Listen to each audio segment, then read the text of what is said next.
오늘은 두 가지를 중심으로 해서 살펴보겠습니다. 하나는 성령이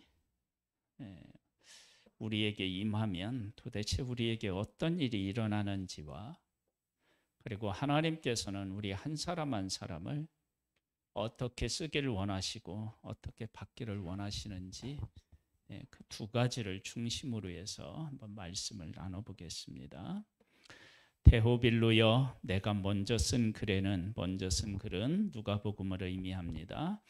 물은 예수께서 행하시며 가르치기를 시작하신부터 그가 택하신 사도들에게 성령으로 명하시고 승천하신 날까지 이를 기록하였노라.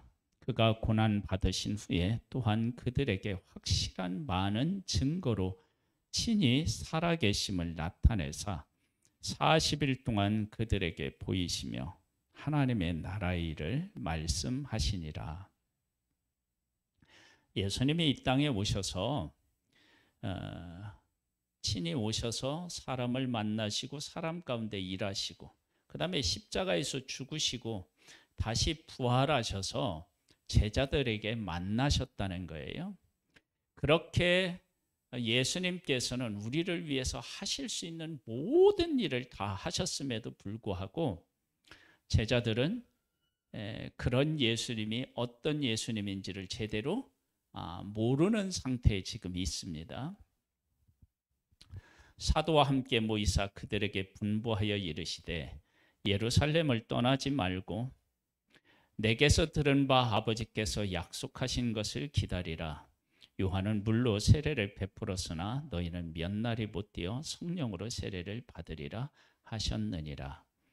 그들이 모였을 때 예수께서 여쭤 이르되 주께서 이스라엘 나라를 회복하심이 이때니까 하니 이르시되 때와 시기는 아버지께서 자기의 권한에 두셨으니 너희가 알 바 아니요 오직 성령이 너희에게 임하시면 너희가 권능을 받고 예루살렘과 온 유대와 사마리아와 땅 끝까지 이르러 내 증인이 되리라 하시니라. 여기에 이제 오직 성령이 너희에게 임하시면, 그래서 성령이 임했다라고 하는 것이 도대체 구체적으로 무엇이냐? 이제 앞으로 이제 이 성령의 임하심으로 나타나는 일들을 사도행전을 통해서 우리가 쭉 구체적으로 한번 살펴보겠습니다. 자, 성령이 임하시면 첫 번째 어떤 일이 있느냐? 권능을 받는데요. 그러면 이 권능이라고 하는 것이 도대체 구체적으로 무엇이냐? 그러면 예루살렘과 온 유대와 사마리아 땅 끝까지 이르러 내 증인이 되리라. 성령이 임하시면 반드시 해야 하는 일, 맺어야 되는 열매가 있는데 그것이 증인이 되는 거예요. 증인. 근데 이 성령이 임해서 증인이 되는 그 중간에 그 가운데 뭐가 들어있느냐? 그러면 예루살렘과 온 유다와 사마리아 땅 끝까지 이르는 그 구체적인 일들이 이루어져요. 이것이 성령이 임한 사람들이 겪는 일, 그리고 겪는 일을 통해서 어떤 일들을 하게 되는지 그런 것들을 구체적으로 알게 돼요. 자, 보세요. 예루살렘의 복음을 증언해요. 그러면 예루살렘의 제자들이 복음을 전하다가 어떤 일을 겪죠? 핍박을 받죠. 근데 핍박을 받는데 누구로부터 받아요? 자기 민족으로부터 핍박을 받는 거예요. 살면서 가장 힘들고 어려운 것이 뭐냐면 핍박하는 것이 아니라 나를 이끌어줘야 하는 사람이 그 일이 무엇인지를 깨닫지 못하고 도리어 나를 핍박하는 것. 그러니까 나랑 함께 해주고 내게 힘이 되어야 할 사람이 도리어 방해가 되고 나를 핍박하고 내 길을 막을 때 정말 힘들어요.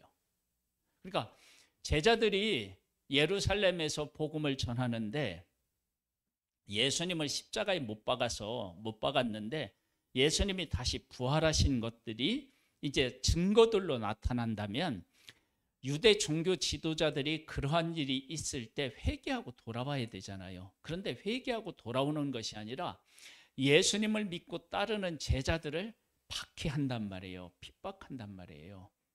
그럴 때 성령이 임하면 어떤 권능을 받게 되냐면 그 내부로부터 오는 고난을 이겨내는 힘이 있어요.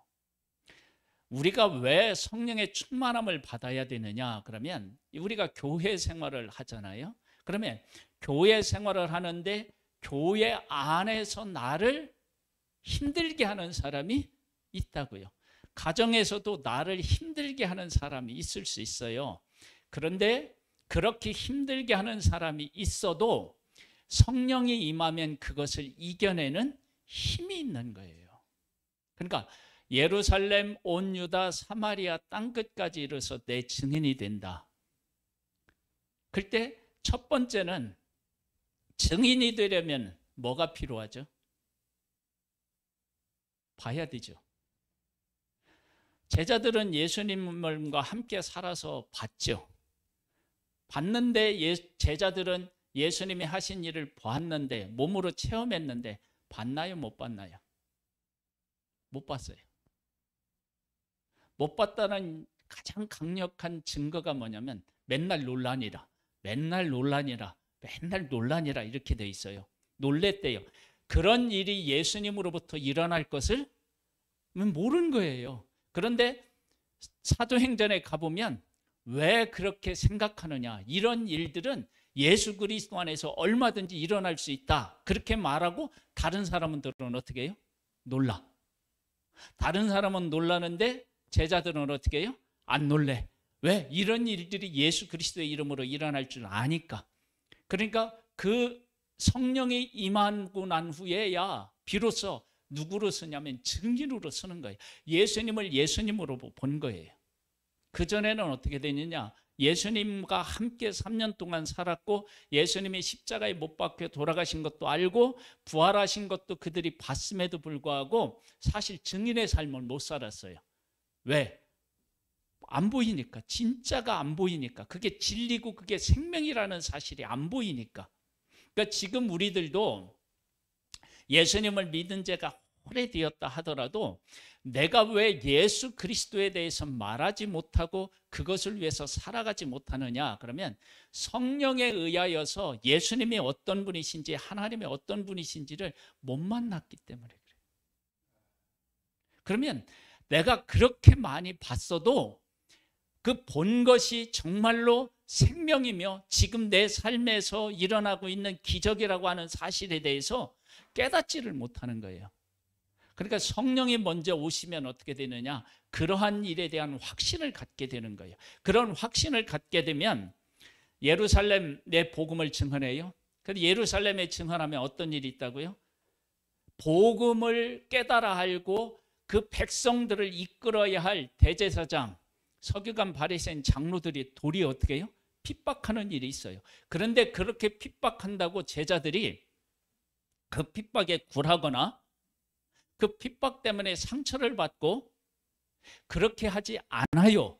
왜? 성령이 그들에게 임해서 자기들이 살아가는 삶의 의미와 가치를 깨달아 알았기 때문에.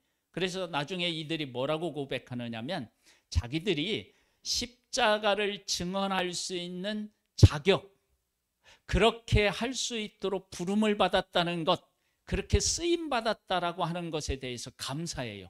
고난을 크게 생각하지 않고 도리어 복음을 위해서 고난받는 것들에 대해서 기뻐하고 감사하는 거예요. 그런 사람으로 서요. 그러니까 성령이 임한다 그러면 이렇게 방언을 말하거나 막 이렇게 기적을 어떻게 일으키거나 그런 것들이 전부가 아니고 그런 일들이 일어나긴 일어나요. 그런데 성령이 임하면 예루살렘과 온 유대와 사마리아와 땅끝까지 이르러 증인이 된대. 그러면 증인으로 살아가는 삶에서 벌어지는 수많은 일들이 있을 거 아니에요.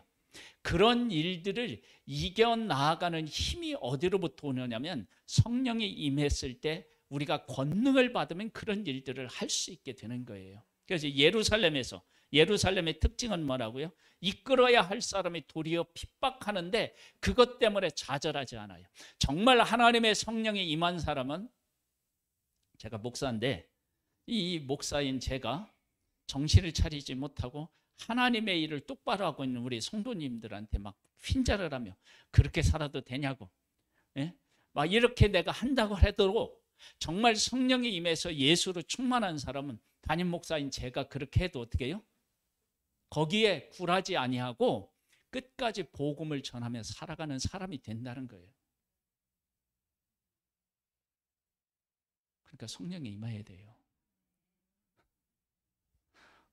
목사가 핍박해도 이길 수 있어요. 그러면 안 되겠지만 그런 거예요. 그 다음에 온 유다.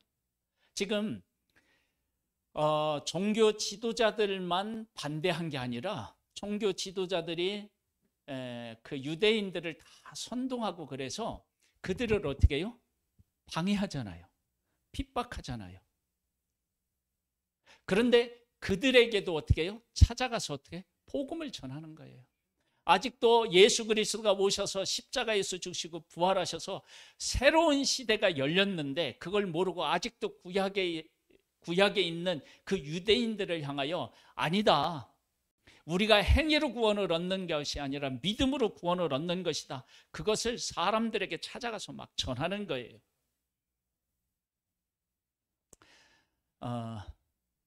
알아야 되는데 알지 못하고 깨달아야 되는데 깨닫지 못하는 경우가 참 이게 어떻게 해요? 답답한 일이에요. 그 유대인들이 얼마나 안 변하느냐, 그러면 바울의 복음을 전하는 이 과정을 보면 그가 고난을 겪게 되는 아마 80% 이상이 유대인들 때문에 겪는 걸 거예요. 그렇게 뭐냐면 핍박하는 자들, 그 온 유대 그렇게 살아가고 있는 구석구석에 있는 사람들을 다 찾아가서 복음을 전하는 거예요. 그러니까 하나님께서 아브라함을 선택하여서 이스라엘이라는 나라를 세우시고 몇천 년 동안 그들을 이끄셨는데도 하나님의 사랑이 무엇인지 그런 것을 깨닫지 못하고 어리석게 살아가는 사람들을 일일이 찾아가서 그들에게 하나님의 사랑을 깨닫게 하고 예수 그리스도 안으로 들어오게 하는 그러한 일들을 끝까지 감당하도록 하는 힘이 어디로부터 온다고요? 성령으로부터 오는 거예요. 성령이 임하면. 그러니까 성령이 임하면 단순히 뭐 어떤 은사가 나타나는 정도가 아니라 복음을 전하는 모든 과정 속에서 나타나는 그런 것들을 다 이기고 승리하는 힘이 성령이 우리에게 임할 때 가능한 거예요. 그 다음에 사마리아는 어떤 곳이에요? 이방인. 사실은 사마리아는 이방인들보다 더 못한 존재들로 역임을 받았어요. 왜 그렇게 사람들이 여겼느냐? 사마리아는 아수르에게 망하는데요. 722년에 아수르가 어떤 정책을 피느냐? 이방인들을 사마리아가 수도잖아요. 북중 이스라엘 수도에 이방인들을 데려다 놓고 이 유대인들과 이방인들을 어떻게 해요? 다 뒤섞어놔요. 그래서 유대인들은 사마리아 사람을 사람 취급도 안 했어요. 그래서 요한복음 4장에 보면 예수님이 사마리아를 통과하셔야겠다 그렇게 말씀하시는데 그때 뭐라고 하냐면 유대인들은 사마리아 사람을 어떻게 해요? 상관하지 않아서 유대인들이 이렇게 이쪽에서 이쪽으로 가잖아요. 그럼 사마리아를 이렇게 돌아가요. 이 땅을 안 밟아요. 더럽다고 안 밟아요. 근데 그렇게 사람들이 외면해 버리는 그곳에 찾아가서 복음을 증언하는 거예요. 만약에 사마리아 사람들하고 찾아가서 복음을 증언하면 어떤 일이 있느냐? 제자들도 그랬어요. 제자들도 사마리아 여자하고 말하니까 제자들이 어떻게 생각했어요? 왜 어떻게 예수님이 사마리아 여인하고 이렇게 이야기를 하느냐? 그런 눈으로 바라봤다고요. 그러면 그렇게 사마리아에 가서 복음을 전하면 사람들이 쑥은덕거려요. 아니 어떻게 저주받은 사람들에게서 복음을 전하냐. 그러면 어떤 일도 생기냐면 저 복음은 가짜다. 어떻게 저런 사람들에게 가서 복음을 전하냐. 그런 소리를 들을 수도 있다고요. 그런데 그 사마리아를 찾아가는 거예요. 그것이 어떤 때 우리에게 일어나느냐면 하나님의 성령이 임할 때 일어나는 거예요. 그래서 우리들이 소외시키고 지금으로 말하면 왕따시키고 하는 그런 사람들을 찾아가서 하나님께서 당신들을 사랑하십니다라고 하는 것들을 깨우치고 그들을 품어 안을 수 있는 능력이 어디로부터 오느냐면 성령으로부터 오는 거예요. 그래서 우리가 다른 사람들이 다 미워하고 막 외면하고 이런 일들을 하는 혹시 사람이 있어도 성령이 임하면 그를 어떻게 해요? 긍휼히 여기는 마음이 생기는 거예요. 그런 마음들이 어디로부터 오냐면 성령으로부터 오는 거예요. 성령. 그러니까 하나님의 성령이 우리에게 임하지 않으면 그런 일들이 안 일어나요. 일어날 수가 없어요. 혹시 그러한 일을 한다 할지라도 우리 마음속에 어떤 일이 생기느냐, 그 일로 인하여서 당하는 어려움 때문에 상처와 아픔이 생겨요. 그러면 어디까지 가느냐면 땅끝까지 이르러 증인이 된대요. 우리나라는 참 특별한 나라라고 여길 수밖에 없는 것 중에 하나가요. 이 세상에 그 많은 나라가 있는데 복음을 전해질 때 하나님이라고 하는 이 개념이 있죠. 이 단어. 그러니까 이 단어가 우리나라에만 존재한대요. 그러니까 왜 그러느냐? 우리가 하나님이라고 하는 어떤 하늘 존재에 대한 개념을 가지고 있었잖아요. 근데 그 개념에 복음을 입혀가지고 훨씬 더 이해하기 쉽도록 복음이 전해진 거예요. 성경에는 하나님이라고 하는 단어 아니고 뭐라고 나와요? 여호와, 야훼 이렇게 나오잖아요. 그걸 우리는 하나님이라고 하는 개념으로 바꾼 거예요. 그래서 어떻게 되냐면 그것을 훨씬 더 받아들이기가 쉽게 만들어 놓은 거예요. 아무것도 모르는 사람들에게 복음이 무엇인지를 깨달아 알게 하는 일은 정말로 목숨을 거는 일이 그 안에 수두룩하게 있어요. 수두룩해요. 여러분, 문화적인 차이가 세상 살아가면 얼마나 큰지 몰라요. 우리가 살고 있는 이 시대에 우리가 살고 있는 문화 속에서는 분명히 저건 죽일 죄인데 다른 문화 지역에 가보면 어떻게 해요? 그건 죽일 죄가 아닌 거예요. 그런 곳에 가서 진리의 말씀으로 그것이 아니라고 말하는 것이 쉽지 않잖아요. 목숨을 거는 어려움이 있잖아요. 그렇죠? 오지 같은 데 가보면 그들에게도 신앙이 있잖아요. 신앙. 그래서 뭐 어느 지역 가면 막 물을 섬겨요. 물. 그러니까 왜 물을 섬기느냐? 여러분, 사막에 살면서 물은 생명이잖아요. 그래서 생명을 귀하게 여기다 보니까, 물을 귀하게 여기다 보니까 물이 뭐가 되냐면 신이 돼요. 그래서 거기서는 절대 강물에서 빨래를 하거나 목욕을 하거나 그걸 못해. 그럼 어떻게 해야 되냐? 거기다가 정성을 다해서 예의를 갖춰서 하고 떠다가 집에 와서는 할지 모르지만 거기서는 못해. 그러니까 그런 사람들에게 물은 그냥 물이다. 네? 하나님이 주신 선물이다. 그 인도에 가도 그렇잖아요. 그 물을 신으로 섬기잖아요.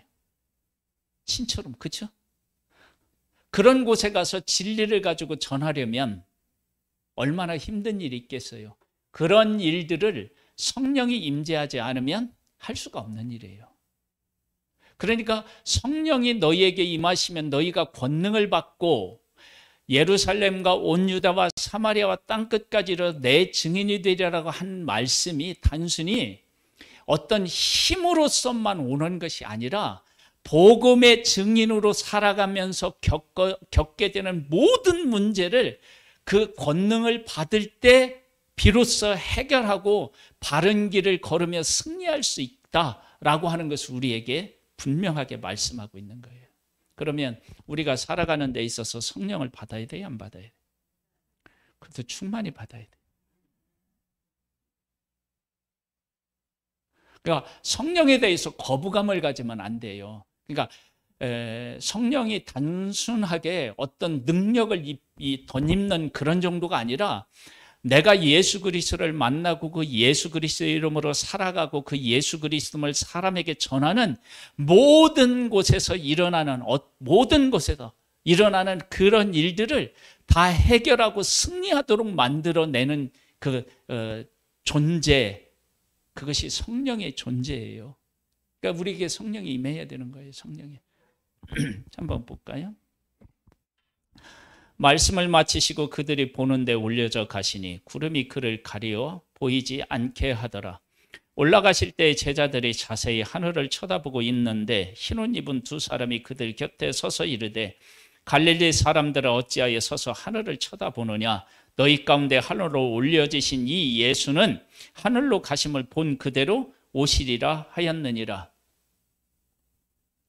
지금 성령이 임하지 않으니까 지금 예수님이 하신 말씀을 듣고 예수님이 승천하는데도 그들의 관심은 하나님의 뜻에 있지 못했어요. 관심을 두지 않아야 될 때 어떻게 해요? 관심을 두고 있는 모습을 보게 돼요. 그 다음에 이제 제자를 세우는 내용이 나오는데 이 내용이 정말로 의미가 있습니다. 제자들이 감람원이라 하는 산으로부터 예루살렘에 돌아오니 이 산은 예루살렘에서 가까워 안식일에 가기 알맞는 길이라. 들어가 그들이 유하는 다락방으로 올라가니 베드로, 요한, 야고보, 안드레와 빌립, 도마와 바돌로메, 마테와 및 알페오의 아들 야고보, 셀롯인 시몬, 야고보의 아들 유다가 다 거기 있어 여자들과 예수의 어머니 마리아와 예수의 아우들과 더불어 마음을 같이하여 오로지 기도에 힘쓰더라. 모인 무리의 수가 약 120명이나 되더라. 그때에 베드로가 그 형제들 가운데 일어서서 이르되 형제들아 성령이 다윗의 입을 통하여 예수 잡은 자들의 길잡이가 된 유다를 가리켜 미리 말씀하신 성경에 응하였으니 마땅하도다. 이 사람은 본래 우리 수 가운데 참여하여 이 직무의 한 부분을 맡았던 자라. 이 사람이 불의의 삭스로 밭을 사고 후에 몸이 곤두박질하여 배가 터져 창자가 다 흘러 나온지라. 이 일이 예루살렘에 사는 모든 사람에게 알려져 그들의 말로는 그 밭을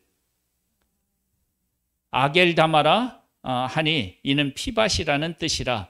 시편에 기록하였으되 그의 거처를 황폐하게 하시며 거기 거하는 자가 없게 하소서 하였고 또 일렀으되 그의 직분을 타인이 취하게 하소서 하였도다. 이러함으로 요한의 세례로부터 우리 가운데 올려져 가신 날까지 주 예수께서 우리 가운데 출입하실 때에 항상 우리와 함께 다니던 사람 중에, 여러분 이거 잘 보세요. 제자들처럼 12명의 제자들처럼 처음부터 끝까지 예수님과 함께 하던 사람들 중에 한 번도 이름이 거론되지 않고 충성하며 그 길을 걸었던 사람이 있다는 거예요. 근데 그 사람들이 지금 여기에 누구냐면은 마띠아하고 어떻게 해요? 요셉이라고 하는 두 사람만이 있는 게 아니야. 왜냐하면 제비 뽑은 것을 보면 그런 사람이 더 많았다라고 하는 것을 알 수 있잖아요. 그렇죠? 그런 사람이 있다라고 하는 것을 우리에게 지금 가르쳐주고 있어요. 그러니까 성경에 한 번도 이름이 나오지 않지만 제자들처럼 똑같이 살아간 사람들이 있었다는 거예요. 성경은 그들에게 지금 주목하고 있는 거예요. 그러니까 우리들이 지금 이 시대에 살아가고 있는데 어떤 사람은 유명한 사람이 있고요. 잘 알려져 있는 사람이 있고 어떤 사람은 잘 알려지지 않은 그런 사람이 있을 수 있어요. 그런데 잘 알려진 사람이 살아간 삶이나 전혀 알려지지 않은 사람의 삶이나 저울로 달아보면 똑같은 사람, 차이가 없는 사람이 있을 수 있는 거예요. 그래서 하나님께서 나를 유명하게 만들든 그렇지 않든 관계없이 충성하는 것이 얼마나 중요한 일인지 몰라요. 여기 지금 그러잖아요. 처음부터 그렇게 했다고 그러잖아요. 그런데 이들의 이름이 사도행전에 나와서 처음으로 거론돼요. 더 놀라운 일도 있어요. 22절에 항상 우리와 함께 다니던 사람 중에 하나를 세워 우리와 더불어 예수께서 부활하심을 증언할 사람이 되게 하여야 하리라 하거늘 그들이 두 사람을 내세우니 하나는 바사바라고도 하고 별명은 유수두라라 하는 요셉이요 하나는 마띠아라. 그들이 기도하여 이르되 무사람의 마음을 아시는 주여 이 두 사람 중에 누가 주님께 택하신 바 되어 봉사 및 사도의 직무를 대신할 자인지 보이시옵소서.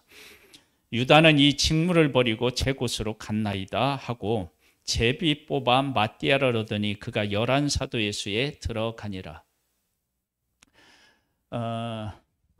성구사전이라고 있어. 성구사전. 뭐냐면 같은 단어, 제가 마띠아다 치면 마띠아가 나오는 성경 구절이 쭉 나오는 그런 게 있어요. 제가 이제 성경 프로그램도 그런 것이 있어서 성경 프로그램에 마띠아 쓰고 딱 엔터를 눌렀어요. 그러면 어디만 나올까요? 마띠아라는 이름이 여기만 나와요. 여기. 마띠아 이름이 없어요. 그럼 마띠아는 여기만 나와. 그러면 요셉이라고 하는 사람은 다른 데 나올까요? 안 나올까요? 나와요.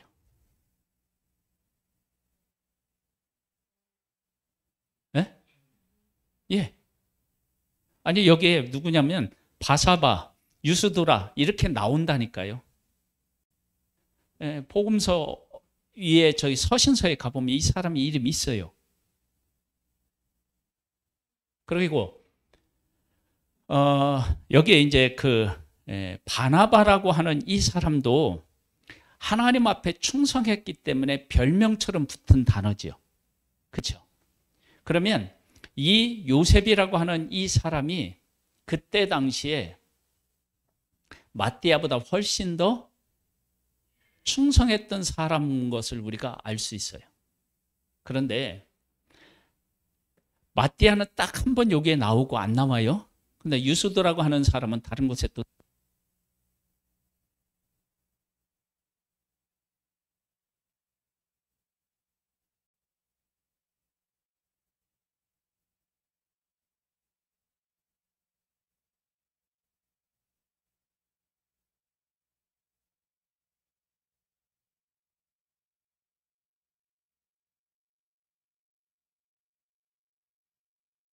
예. 하나님께서는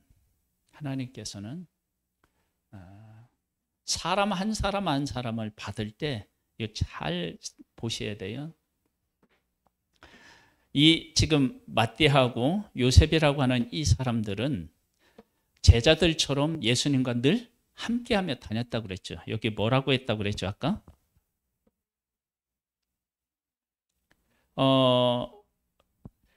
이러함으로 요한의 세례로부터 우리 가운데 올려가신 날까지 주 예수께서 우리 가운데 출입하실 때에 항상 우리와 함께 다니던 사람 중에, 그러니까 제자들이 예수님과 함께 하는 것하고 이들이 함께 하는 것이 차이가 없는 거예요. 거의 없는 거예요. 없는 것.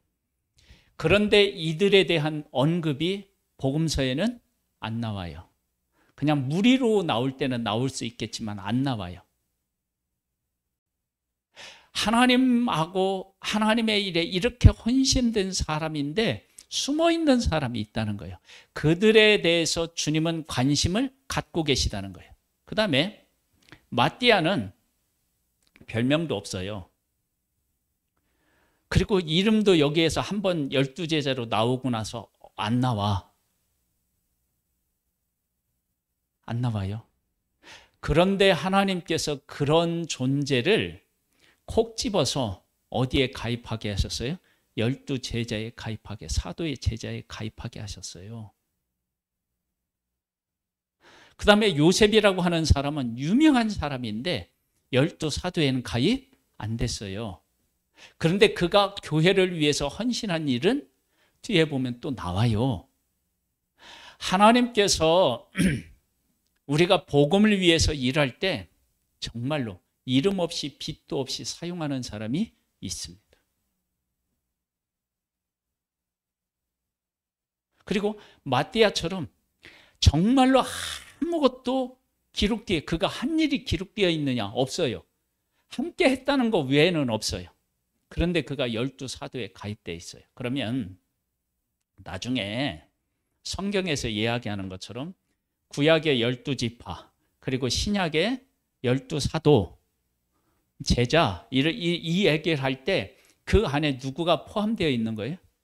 마띠아가 포함되어 있는 거예요.